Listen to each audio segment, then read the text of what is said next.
Podem até vir pedras rolantes, relâmpagos e polvos gigantes. Pode ser como nunca, pode ser como dantes. Com este amor, venha lá quem for. Corra bem, corra mal. É uma sorte apoiar Portugal. Betclic, patrocinador oficial da seleção.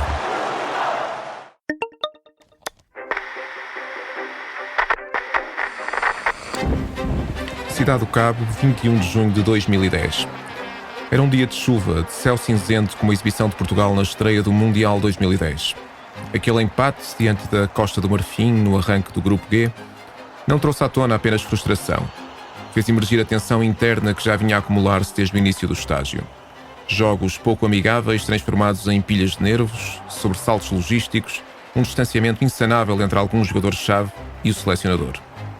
O selecionador era Carlos Queiroz, o artesão da geração de ouro que se sagrou bicampeão mundial de júniores em 1991 e que se esperava que pudesse replicar o êxito um degrau acima. O fardo que transportou para a África do Sul, porém, estava longe de ser desportivo. Meses antes do Mundial, envolveu-se numa troca de agressões no aeroporto, desentendeu-se com os médicos da agência antidopagem e patrocinou a convocatória de Nani, mesmo com uma lesão de última hora. Eram ondas a mais para quem não tinha sequer entrado em mar alto. A aventura começou com queixas de Deco e terminou com indiretas de Cristiano Ronaldo. Como é que se explica a eliminação de Portugal? Falem com Carlos Queiroz, disse na altura. Em 4 jogos, a seleção nacional só foi capaz de fazer golos num. Mas é justo dizer que 2 deles foram de dificuldade máxima diante do Brasil e da Espanha, que enviou o vizinho para casa com um gol de David Villa. Mas no meio da neblina haveria de surgir um arco-íris. Ou, se quiserem outra metáfora, no meio do deserto de golos cairiam 7 gotas de chuva. Foi na segunda jornada, diante da Coreia do Norte, que tinha feito a vida negra ao Brasil, que Portugal tirou a barriga de misérias. O esmagamento por 7-0 de pouco serviria para as ambições da seleção no torneio, mas transformou esse jogo na maior goleada da história da seleção em campeonatos do mundo. Quem fez parte dessa comitiva, enquanto analista e observador, foi José Alberto Costa, um multi-instrumentista do futebol. À carreira nos relevados, este extremo imprevisível do Futebol Clube do Porto e da Seleção Nacional, entre as décadas de 1970 e 1980, juntaria mais tarde créditos como dirigente e como treinador, com um percurso feito dentro e fora de portas. É ele que vai ajudar-nos a espreitar pela janela do Mundial de 2010. Dá para trás, o remate pode nascer de Thiago, grande passo, pode marcar, atirou e o gol! Portugal! Meirelles! Gol do Portugal!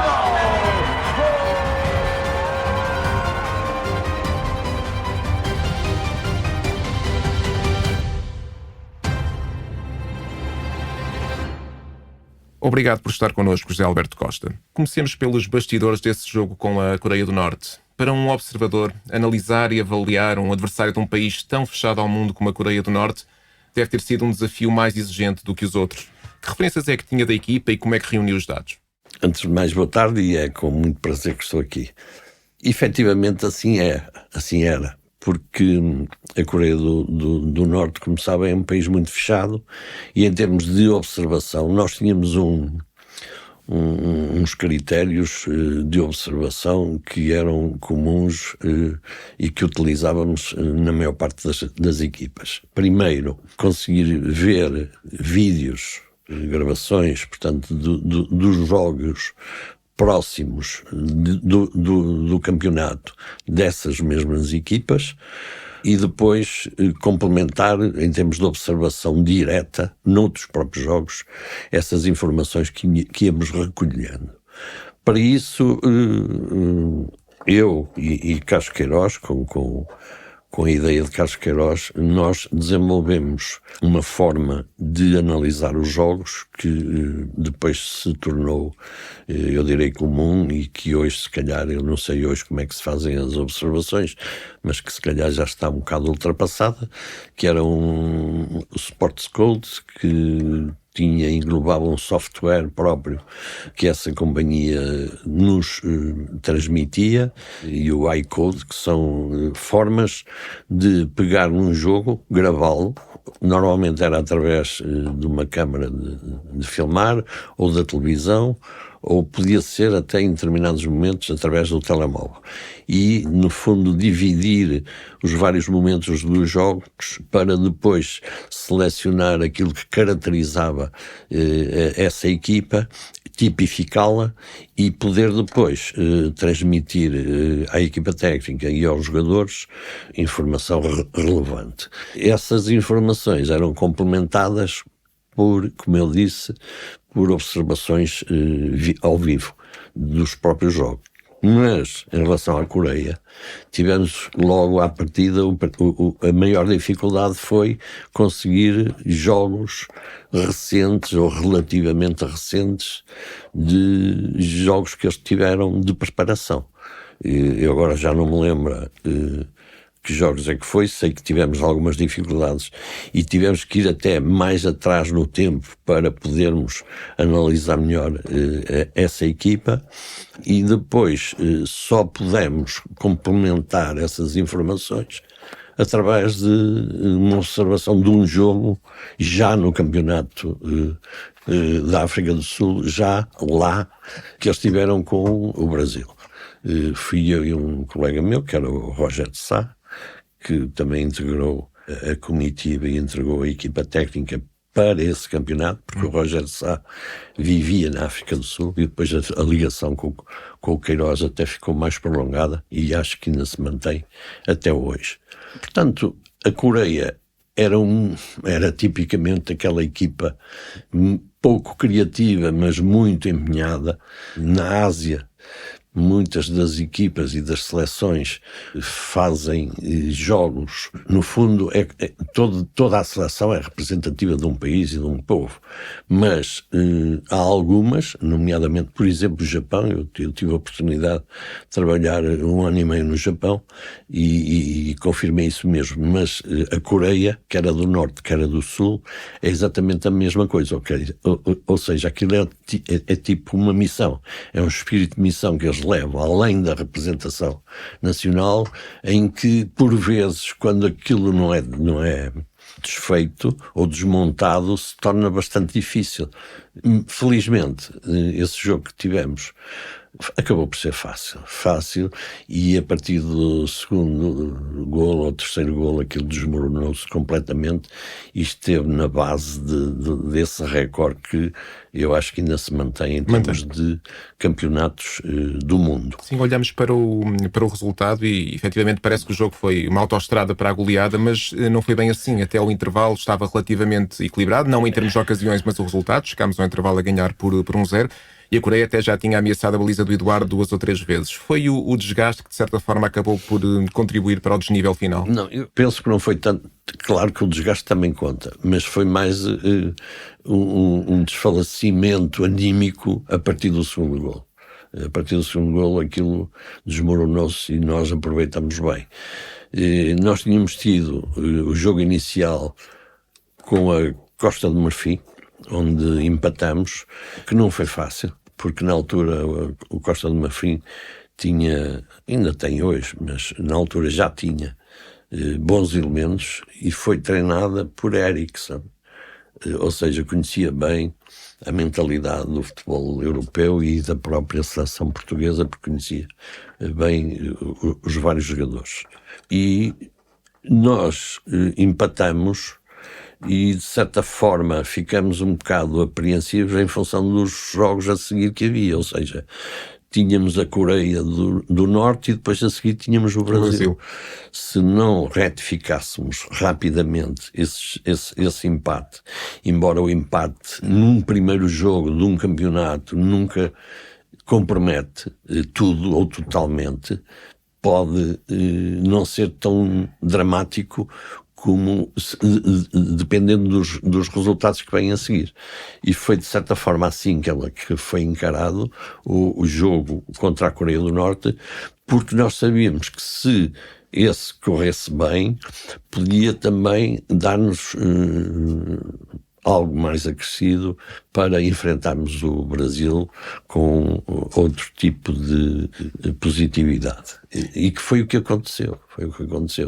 Porque a partir dessa altura nós jogamos com o Brasil também discutimos o resultado em termos de equilíbrio. Estamos a falar numa equipa com a dimensão do Brasil e de tal forma que conseguimos passar à fase de grupos. Certo. Ou seja, nessa primeira fase nem tudo correu mal, atendendo a que conseguimos o objetivo principal, que era passar à fase seguinte.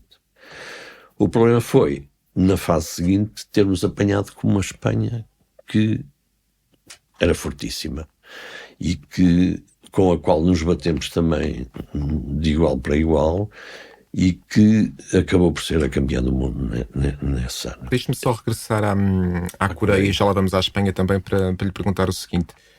Chegou a correr, depois do jogo, a informação de que na Coreia do Norte a transmissão televisiva que tinha sido colocada ao dispor dos telespectadores tinha sido interrompida a meio da segunda parte, quando se percebeu que a derrota ia ser histórica.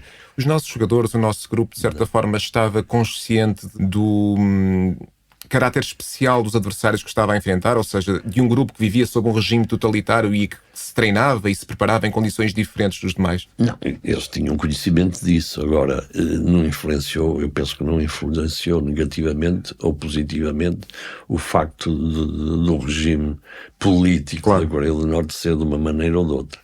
Lembro-me, sim, foi que houve notícias, não sei se verdadeiras ou falsas, mas acho que tinham a sua parte de verdade, e se analisarmos ao longo destes últimos anos alguns procedimentos de países com políticas semelhantes, de que a notícia que foi espalhada na Coreia é de que os coreanos tinham ganho. O que caiu no ridículo depois, porque perante nós, perante eles talvez não, porque eles foi-lhes cortada a informação real e principal, não é? Que tinham sido goleados.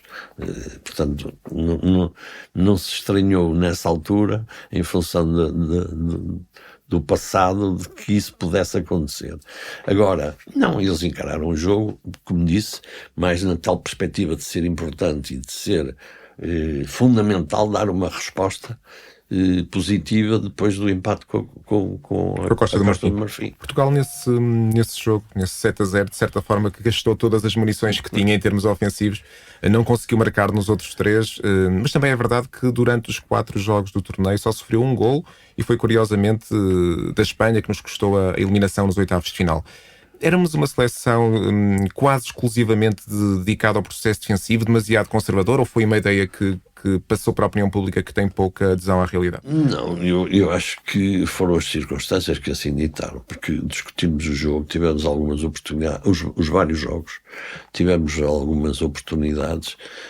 Com Espanha, se fosse hoje, não tínhamos perdido, ou pelo menos tínhamos analisado, porque o golo que foi marcado pelo Villa foi irregular na altura, só que não havia VAR e não se andava para trás, e era a Espanha que estava em jogo, e tínhamos, como eu referi, um Cristiano Ronaldo, ou melhor, como eu me recordo, um Cristiano Ronaldo que tinha acabado de chegar ao Real Madrid no ano anterior, que tinha feito, salvo erro, 33 golos no Real Madrid, tinha 24 anos, acho eu, ou seja, ele já tinha sido fantástico no Manchester United, mas eu direi que ele estava a iniciar o grande período de esplendor que teve, portanto, e começou a pôr-se nessa altura a dúvida se ele devia jogar mais dentro ou mais fora, se devia jogar mais na aula, ou se jogasse mais na aula não recuava, se jogasse mais dentro perdia um bocado da velocidade e das características que ele tinha, e foi um período de alguma indefinição no posicionamento e que obrigou a alguma reorganização. Eu lembro-me que ele jogou a extremo, como jogava no United nos bons tempos, mas apesar da época que fez, estava um bocado desgastado e não estava com aquela exuberância que teve noutros tempos e noutros jogos. Mas tínhamos o Cristiano, tínhamos o Hugo Almeida, Um ataque, sim. que também marcava. Marcou também contra a Coreia, por tinha exemplo. feito uma boa época fora. Ou seja, não foi, tínhamos o Deco que estava no banco, que também marcou golos no Chelsea. O Tiago, que também marcou 2 golos. Ou seja, tínhamos gente para o ataque. Não foi por aí. Nem foi por instruções.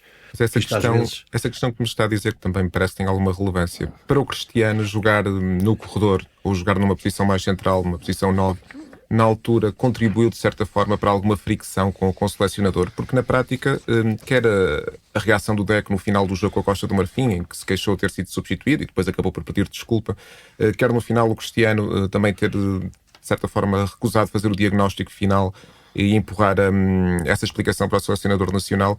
Essa turbulência em curso, se quisermos, interna que se verificava na altura, teve impacto no rendimento? Ora bem, eu acho que houve vários factos que podem ter tido alguma influência em alguma tensão que se instalou no grupo. Como referiu, houve, antes de irmos, algumas divergências em termos técnicos e em termos diretivos que já se manifestavam de certa forma, mas que depois foram, eu direi, agravadas ou influenciadas, primeiro, por exemplo, com um discurso que houve de despedida antes da comitiva ir para a África do Sul, em que os dirigentes, eu direi, realçaram mais o trabalho de Scolari, que era o selecionador anterior, do que motivaram a própria comitiva e a própria equipa técnica. E logo a partir daí ficou uma nota de desagrado. Depois, como disse, o Cristiano estava no Real Madrid, estava a fazer ótima época, fez ótima época. Quem estava no Real Madrid também era o Pep.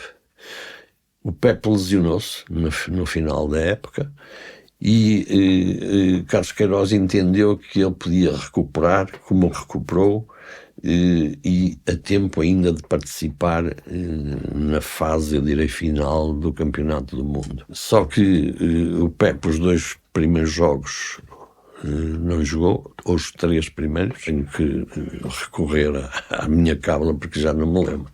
Se ele jogou já contra o Brasil, eu julgo que ele já jogou contra o Brasil e jogou contra a Espanha. Mas o Pep não estava como acabou a época no Real, ou seja, não estava exuberante, estava ainda à procura da recuperação total e fez com que a introdução dele fizesse com que outro elemento saísse, nomeadamente o Deco.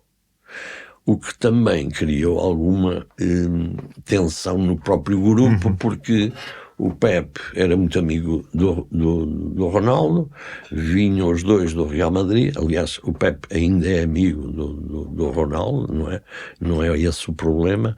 O problema foi porque quando se está numa seleção com os jogadores que se tinha, toda a gente sendo no direito de jogar.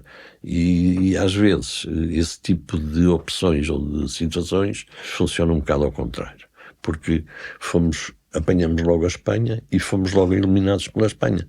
Se tivéssemos continuado mais um ou 2 jogos, se calhar as coisas diluíam-se, porque outros elementos podiam ir rodando. Vá lá. Mas da vasta experiência que tem no futebol, incluindo largos anos como treinador, consegue explicar-nos quão decisiva é a relação entre treinador e jogador para a prestação final da equipa? De que forma é que o rendimento pode ser afetado se não houver sintonia? Assim, isso depende de várias maneiras, porque essa sintonia, essa ligação pode ser feita de várias maneiras, dependendo da personalidade do treinador e dependendo da personalidade do jogador e dependendo da forma de liderança que o treinador tem e da forma e da ligação que esse jogador ou um ou outro jogador tem em relação ao grupo. Portanto, não há uma fórmula perfeita. é em função dessa realidade que o papel do treinador se torna, por vezes, difícil. E gerir um grupo de uma seleção nacional, principalmente nos tempos modernos, com o estatuto que vários jogadores têm ao mesmo tempo nessa seleção, não é fácil. Mas isto é verdade para Portugal, como é verdade para a Espanha, ou para a Inglaterra, ou para outros. Não é? Claro que sim. Portanto, depende muito. Eu diretamente, como disse, eu estava ligado mais ao departamento de observação e análise que criamos, ou melhor, ele já existia na Federação, mas desenvolvemos-nos em termos de técnicas na altura atuais ou modernas ou diferentes da que eram utilizadas antes de entrarmos, e isso acarretava-me muitas horas de observação, não só dos jogos, como disse, ao vivo, mas também e principalmente em termos de computador, de vídeos, de digerir primeiro e de observar, porque a ideia final era apresentar à equipa técnica um produto, normalmente 20 a 30 minutos no máximo, no índice possível, que era o ótimo,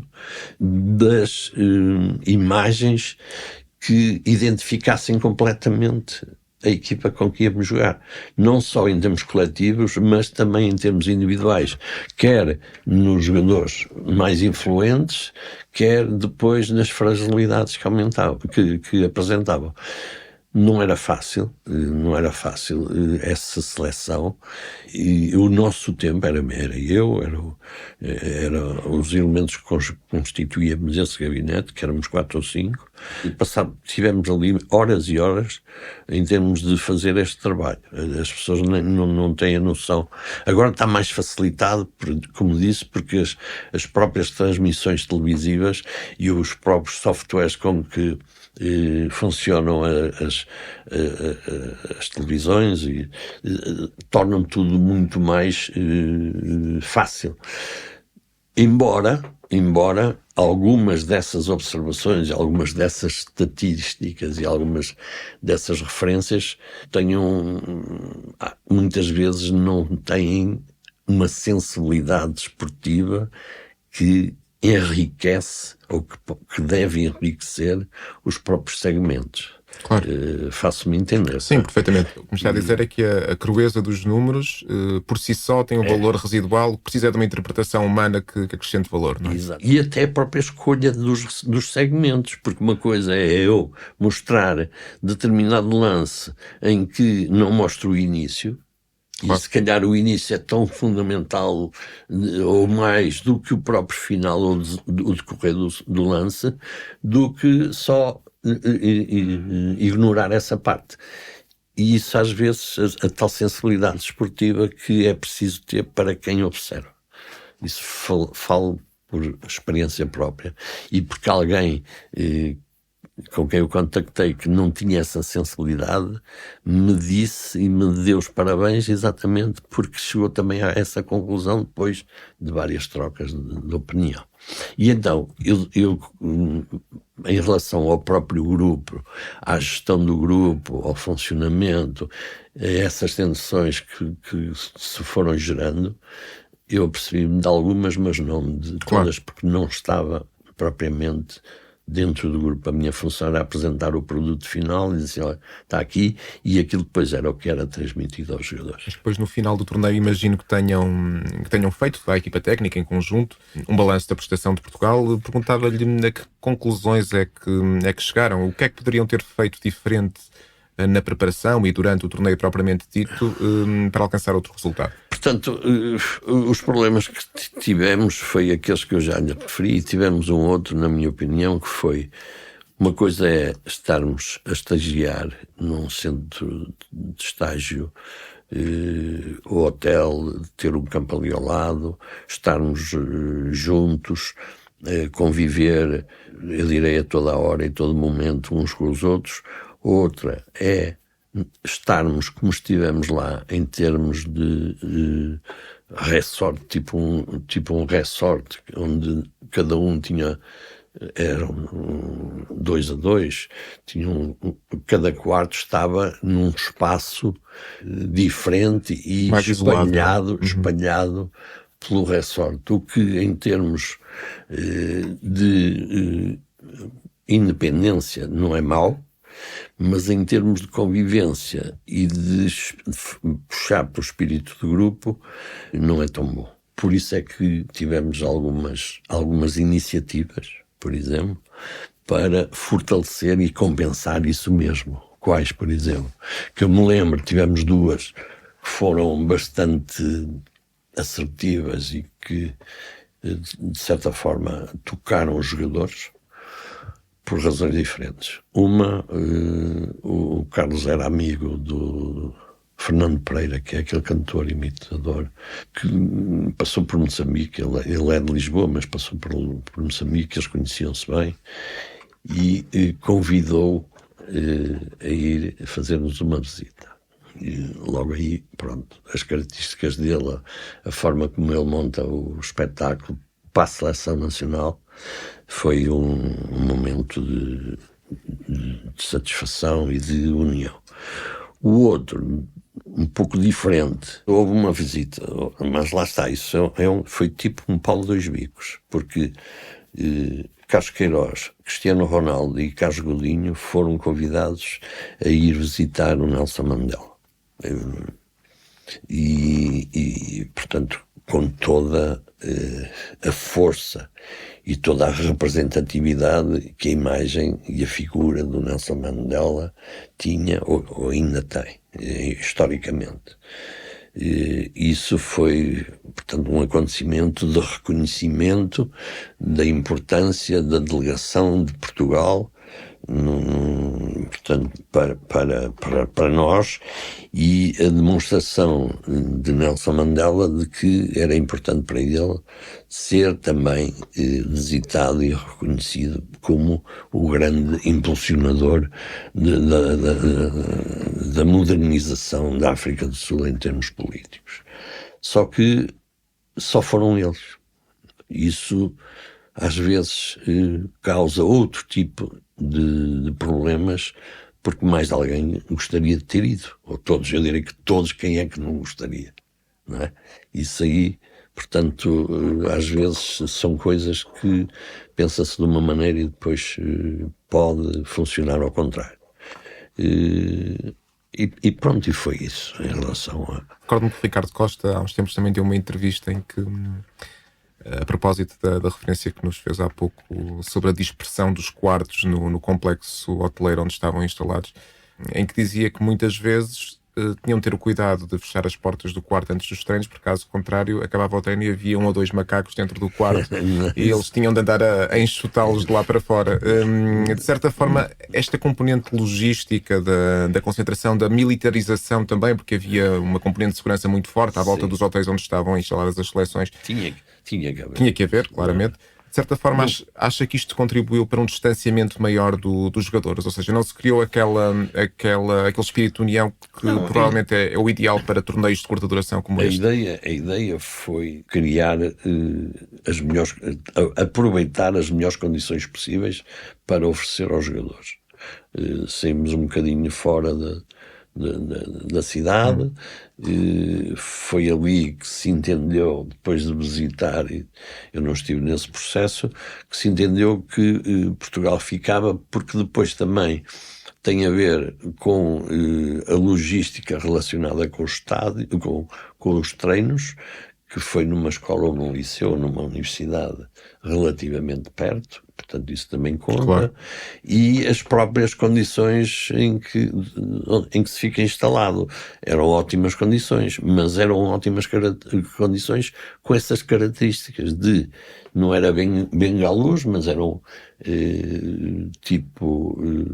não eram cabanas, eram mini casa, vá lá, mas espalhadas todas ao longo do espaço. E isso, como eu referi, dá alguma tranquilidade, porque nós estamos tranquilos, estamos despreocupados, temos boas camas, boa comida, só que estamos dispersos. Portanto, a parte que se ganha com estar mais concentrado no mesmo espaço e haver espaços comuns de poderem ser utilizados, havia para jogarem bilhar ou ping-pong ou ver televisão, só que nem todos estavam ali por perto, não é? Isso pode ter contribuído, mas não foi decisivo. É um conjunto, uma série de factos que pode ter contribuído para haver essa menos... Não é questão de empenhamento, porque o jogador quer ganhar, empenha-se, mas... também não se pode considerar falta de união, porque a união houve, só que se calhar podia haver maior, não é? Depois a parte diretiva e as tensões que se geraram, isso para mim contribuiu largamente, porque começam a sair notícias nos jornais altamente destabilizadoras, o que influenciou negativamente alguns jogadores. Mas e de onde é que nasceram essas tensões diretivas? Porque no seio do grupo, desportivamente, por maior ou menor índice de utilização, por jogar numa posição em que se sente mais confortável ou noutra, por concordar ou não com a estratégia para o jogo, percebe-se de onde é que deriva a insatisfação. Como é que surgiu essa falta de entendimento entre as cúpulas diretivas? Porque é assim, uma das características que Carlos Queiroz tem é ser exigente no seu trabalho. Altamente exigente. E a outra é, ele quer sempre o melhor para o grupo e para poder, e em termos de condições de trabalho. Portanto, e por vezes, isso aconteceu no trajeto dele, algumas vezes, positivamente e negativamente, que é, em termos de ideias, o Carlos, quando abraça um projeto, aquilo, eu costumava dizer que ele é um debitador de ideias, porque não lhe faltam ideias para implementar, para poder tirar o máximo rendimento. O problema está em colocar essas ideias em prática e, para pôr essas ideias em prática, criar condições para elas poderem ser implementadas. E para criar essas condições tem que haver uma compreensão e a tal sensibilidade desportiva dos próprios dirigentes para as implementar. Quando essa sensibilidade aparece, e tivemos vários exemplos ao longo dos anos que eu trabalhei lá com ele, quando isso acontece, às vezes custa implementar, mas os passos são lentos, mas seguros, e vai-se avançando na implementação dessas ideias, na criação dessas condições. O problema é que quando às vezes não há essa compreensão, nem essa força ou essa vontade semelhante à dele para as implementares, começa a haver as fricções. E aí começam os problemas. E depois ou se ultrapassam ou não ultrapassam. E acha que não foram ultrapassados na altura? Eu acho que não foram ultrapassadas. E de que forma é que isso acabou por contaminar o grupo? Dizia-me há pouco que acha que ficou com a sensação de que, de certa forma, houve um impacto negativo, mesmo junto do próprio grupo de trabalho? Não sei, sinceramente, mas positivo não foi, de certeza. Agora, se foi decisivo, pode ter sido, porque alguém quis, por exemplo, que Queiroz saísse da Federação. Ainda durante o torneio? Não direi durante o torneio. No fim do torneio, declaradamente. Se calhar, antes do torneio, já começaram a dizer isso. E em função do que estava a acontecer, tudo foi aumentando em termos de responsabilidade, não, de realidade. Uhum. mas não posso assegurar isto. Isto Claro. é só a minha sensibilidade. Estive de fora de muita coisa, pelas razões que eu referi, em termos de observação, mas também estive por dentro de algumas informações que me foram passando em termos de comentários. E só uma última pergunta para si. O que é que esta geração de jogadores aprendeu na África do Sul que lhe serviu para crescer nos torneios seguintes? Porque claramente Portugal deu um salto qualitativo. Este século não falhou qualquer fase final de um torneio importante e em termos de resultados creio que há uma, pelo menos, consolidação daquilo que tem vindo a ser conseguido. Que lição é que foi possível tirar daí que serviu de base para o futuro? Eu direi que não só os jogadores, mas também os diretores. Toda a gente ficou com consciência de que podíamos fazer melhor, mais e melhor. E isso esteve, eu não direi que foi decisivo, mas contribuiu, sem dúvida, para que toda a gente, quer os jogadores, quer os dirigentes e os treinadores, quando digo dirigentes e os treinadores, pudessem refletir e dizer, não, nós com os jogadores que temos que fazer ainda melhor. Mas terá sido mais falta de flexibilidade do que falta de exigência? Não, acho que falta de exigência não foi. Eu acho que foi mais falta de flexibilidade. José Alberto Costa, muito obrigado por ter embarcado connosco nesta viagem até a África do Sul e por nos ter ajudado a descodificar um pouco do ADN dessa seleção. Deixamos-lhe um grande abraço e até breve. Obrigado, eu.